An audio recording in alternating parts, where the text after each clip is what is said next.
What would you say is your biggest photography accomplishment? Biggest photography accomplishment was, putting together a photo archive that's searchable. That's something that I currently use with the University of Regina Cougars.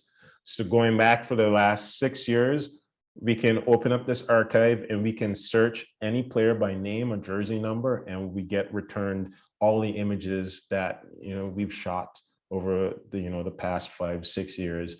And that's something that I think is one of my biggest accomplishments, because 4 or 5 years ago I set out to do exactly that, and today we've achieved that, and it's something that we're now teaching students to do. We have not student interns, but they're part of what we call the creative media team. So we get student photographers out to the games, and we get student editors out to the games. And I have the ability to teach them, how to do sports photography, and also how to edit and tag the images so that they can continue to add to this database, so that we can keep moving forward in the future by building on top of this archive that we have. What is the wildest thing that you've had happen on a shoot? So I think there was one shoot where we went out to the backcountry in British Columbia in the winter. My buddy hit me up and he's like, "Hey, I want you to make this ski film." So okay, cool. I've never skied before. Like I did once at Mississippi snowboard. I learned to snowboard at Mississippi, and then 2 years later, I'm out in a backcountry on the top of a mountain with a snowboard down I can't even see the bottom how steep it is. It's crazy. And within the span of 4 hours, we had a guy dislocate a shoulder. We lost one of the other guys on our crew, couldn't find him, and then like an hour later, I passed out just due to sheer exhaustion. And I just woke up with somebody trying to shove a straw down my mouth just to get some fluids in my system. No way. That was one of the craziest shoots that I've been on, but it was a hell of an experience. Like, wow, was that an amazing trip. But it was well worth everything that went into it. Yeah, everyone was accounted for in the end. The guy got his shoulder popped back in. We found the other guy.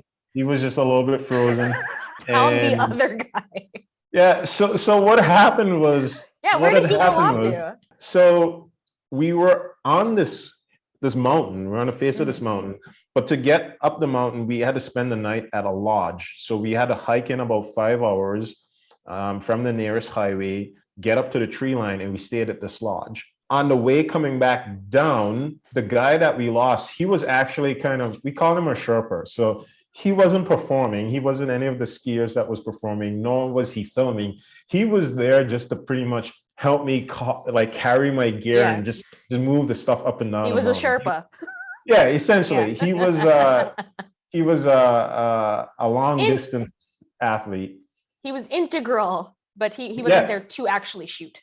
So what had happened was, on the way down, we finished the shoot and everything. On the way down, I was like, you know what, man, you've been just working hard all day. Here, take my snowboard, just go down, just enjoy this little run, go back down to the lodge. Well, so the lodge is off in the trees, and I assumed he knew where to turn off to get to the lodge. But I guess he was enjoying the run so much, he missed the turnoff and he kept going down the mountain.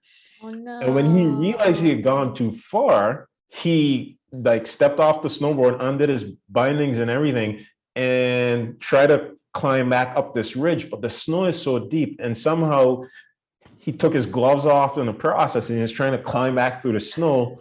But then he just realized he was just spending too much energy, because the whole day before we were up and down the mountain. So he was gassed, and then couldn't feel his hands, so couldn't get his hands back in his gloves. So at that point, the other guy popped his shoulder out, because that other guy didn't come up the mountain with us. He was down at the lodge using a scope, spotting for us just to make sure there wasn't avalanches, and we stayed on the line, because if we were gone a certain way, we would have gone down this bowl and there was a glacier and stuff. So he was down at the lodge spotting. So by the time we got near the lodge, he hiked up a bit and he wanted to snowboard and stuff. So he got on a snowboard and he was just a little too adventurous. He tried to do a trick or something and he popped his shoulder out. So he was on the ground just screaming in pain, and we tried to pop his shoulder in, but it wasn't going in. So it was like, we're losing light and we were like, all right, we need to get back to the highway now. Everybody grab your things. And we're just going to get this guy back into town to see somebody can pop it in. So we're all grabbing things, and it was a long hike in, like snowshoeing in. And then we realized we've got extra stuff. It's like, hey, where's our buddy Matt? Where's Matt? Nobody knows where Matt is. We're calling on the radio. We can't find him. So at that point in time, we're losing light. We're like, do we go look for him? Or do we get this guy that's screaming here in pain, get him down? And we just hope that we ran into Matt on the way out, which we did. Which was sad because it was like, oh, there he is. All right, just grab and come follow us. And he was pretty much like half frozen at that time. It was a frantic, chaotic experience. Nothing that you could forecast properly. No. There's no way of knowing. I have a very great respect for the outdoors. I tell you that. After that, or just in general? In general, because I'm an outdoor person. My wife and I, we like going to the mountains quite a bit and getting outdoors. That was the first sort of like adventure project that I took on. And sadly, I haven't done much more since then, because I've done one more, started with the same crew, and again, and we had crazy stories from that again. So I did two, and I'm at the point now where I really want to, before I do something like that again, I want to go out and get officially trained in avalanche safety and stuff like that. I just want to, I told myself after the second shoot, like, I want to be outdoors more often, because every time I've been outdoors, crazy stuff happens, but like weather-wise, like it's been great. Like we have perfect weather, like everything went according to plan weather-wise. But I want to have that experience where I'm outdoors and the weather doesn't cooperate. I can be comfortable in that environment, and there's things that I want to do. Like I want to go rock climbing and stuff like that, and learn how to do the rigging and do all that stuff, because ultimately I would love to take my camera up and photograph and film, rock climbers. Like I have a friend that's an avid boulder, she does bouldering. Yeah. And I would like to get into that environment, but I really want to respect that environment and respect the people in it, and not just be some dude with a camera. So yeah, exactly. I spend a lot of time outdoors, because that's something like on a side that I would like to get really into more, but it's kind of hard because I live in Regina and it's a 9-hour drive to the mountains, and gas is pretty pricey at the moment. So it's taking time, but it's something to look forward to when it is feasible. Yeah. We'll get on the mountains. Like we get to the mountains every year. So and that was sort of the idea with that first project we did. It was just like telling the story of just these prairie kids all packed in the vans and just heading to the mountains. And it's something we do all the time. We just make that 9-10 hour drive to the mountains just because it's worth it. Oh yeah. Still closer than Winnipeg. So it's like a 16-hour drive, 20-hour drive, depending on where you're going. It's not that scenic between here and Calgary for you. So here in Calgary, it's when I'm driving to the mountains, I'm like, oh, this is super fun. And then when I have to come back to Manitoba, like, don't get me wrong, I love where I live, but I'm like, oh no, it's the prairies again. Yeah, it's you can tell by the roads. They put you to sleep because it's just straight. It's just like that. You're not putting inputs in the wheel that often. And it's just like cruise control, and you're like. That's exactly what it is. It's like I'm excited to go to Alberta and BC, but it's like I can stay awake for like 8 hours and drive. Not that I should take breaks, but yeah, as soon as I get into the prairies, it's like 1 hour, 2 hours. I just want to switch off with somebody. Like, can somebody else please drive? Because this is so boring. Yeah. That's why Teslas. That's why people are getting Teslas now. So I can fall asleep in the prairies while I'm on the way to the mountains. Yeah. The All right. future. So last question. Yeah. What is one piece of advice that you would give to somebody that's looking to get started in photography or videography? Go out and shoot your dog, shoot your cat, shoot your friend, brother, mother, sister, anybody. Just shoot photography wise. Take pictures of them, take video of them.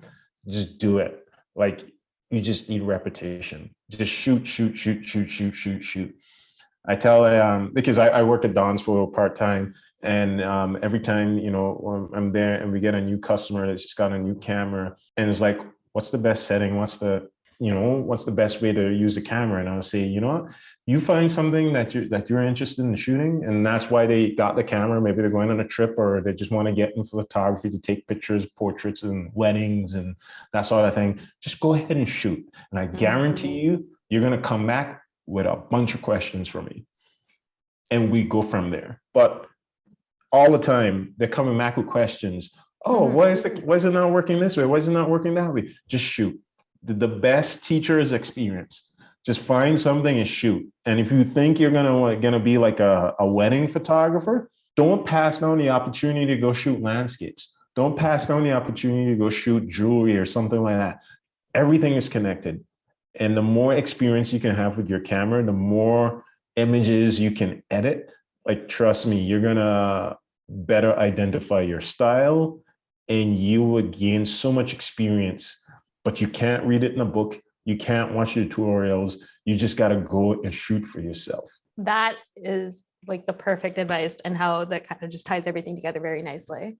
You just got to shoot, you know? And even right now, like, you know, for me, like, it's been a slow time. Like, it's picking up now, but like COVID was a rough go at it. And just like when photographing people was such a core part of like what I did, not being able to do that for as long as it happened, you know, it's something that I'm reminding myself a lot of now, that I've got to be on top of myself to just get out there and if I can't shoot people, shoot the sky, shoot landscapes, shoot myself.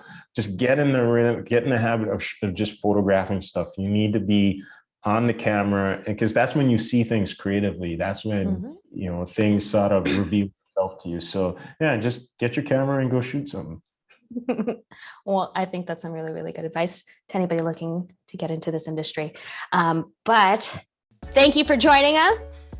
Thank you for sitting in on this interview, and for telling me about SnapBridge and how I should get on that. That was With just the camera, the tip of the iceberg. That was just the tip of the iceberg. We're gonna have to sit down, or we're gonna go for a walk or something when I'm there. I'll get you to the coffee shop, get you a coffee or tea or whatever you drink, and we're just gonna go through hands-on. We're gonna get you set up. Okay. Well, thank you again for joining us, and thank you for joining us at home. And until F8 brings us back together, we'll see you next time.